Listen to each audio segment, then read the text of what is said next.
காசி தமிழ் சங்கமத்தின் 3வது ஆண்டு நிகழ்ச்சியின் தொடக்க விழா வாரணாசி நமோகாட் பகுதியில் கோலாகலமாக நடைபெற்றது.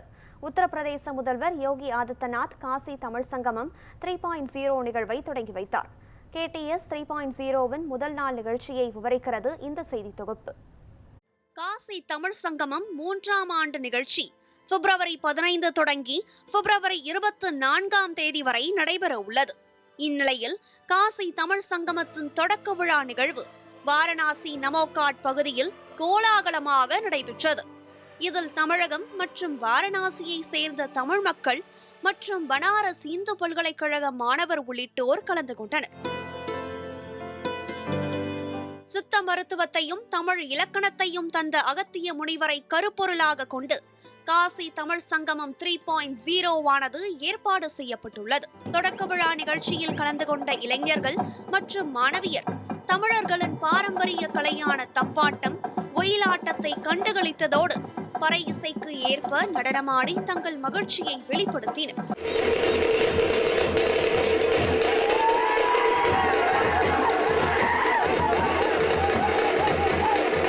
மக்களோடு சேர்ந்த யோகி ஆதித்யநாத்தும் தப்பாட்டத்தை கண்டு ரசித்தார். KTS 3.0வில் கலந்து கொண்ட மத்திய தகவல் ஒலிபரப்புத்துறை இணையமைச்சர் எல் முருகன், ஆன்மீகம், பண்பாடு, கலாச்சாரம் என அனைத்திலும் காசிக்கும் தமிழ்நாட்டிற்கும் இடையே பிரிக்க முடியாத பிணைப்பு உள்ளது என்றும், சங்க இலக்கியங்களிலும் காசிக்கும் தமிழகத்திற்குமான தொடர்பு குறித்து குறிப்பிடப்பட்டுள்ளதாகவும் பேசினார்.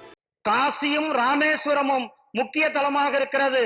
எப்படி தமிழ்நாட்டிலிருந்து நாம் காசிக்கு வர விரும்புகிறோமோ அதே போல காசியில் இருக்கிற மக்கள் தமிழ்நாட்டுக்கு ராமேஸ்வரத்திற்கு வர விரும்புகிறது. இதுதான் நம்மளுடைய பிணைப்பு. இது தொன்று தொட்டு காலமாக அரங்கேறி வருகிறது. ராமாயணம் மகாபாரதத்திலிருந்தே காசிக்கும் தமிழ்நாட்டினுடைய கலாச்சாரமும் பிரிக்க முடியாத ஒன்றாக இருந்து வருகிறது.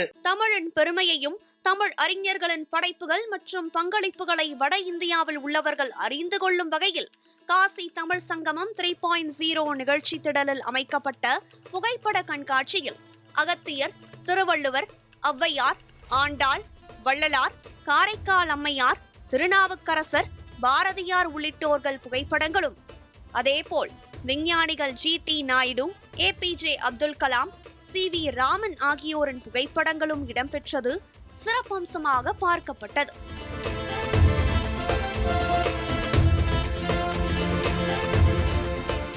கிட்டத்தட்ட ரெஜிஸ்ட்ரேஷன் 50,000க்கும் மேற்பட்ட ரெஜிஸ்ட்ரேஷன் ஒரே வாரத்தில்.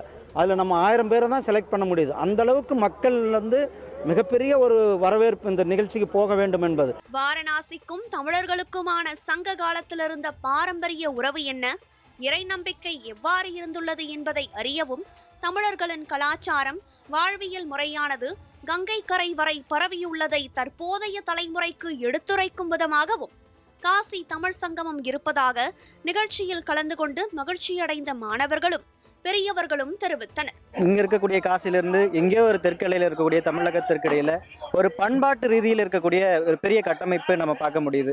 ஏன்னா காசி நகர் புலவனிலே பேசும் முறைதான் காஞ்சியிலே உரை செய்வோம் என்று அப்படி பாரதி சொல்லியிருக்கார். நம்மளுடைய தமிழ் கலாச்சாரம் இங்க இருக்கக்கூடிய காசியுமே எவ்வளவுக்கு எவ்வளவு ஈடுபாடு இருக்கு. அங்குடைய அகத்தியர்ல இருந்து இங்க நம்ம காசிக்கு என்ன தொடர்பு அப்படின்ற விஷயத்தை இங்க வரது மூலியமா நம்ம எல்லாருமே நல்லா தெரிஞ்சுக்கிட்டோம். ராமேஸ்வரம் செல்லாமல் காசி யாத்திரை முழுமையடையாது என்பது மக்களின் நம்பிக்கை. அந்த வகையில் தென்னகத்தில் உள்ளவர்கள் வாழ்நாளில் ஒரு முறையாவது காசிக்கும், வட இந்தியாவில் உள்ளவர்கள் ஒரு முறையாவது ராமேஸ்வரத்திற்கும் செல்ல வேண்டும் என்பதை தனது ஆசையில் ஒன்றாக வைத்துள்ளனர்.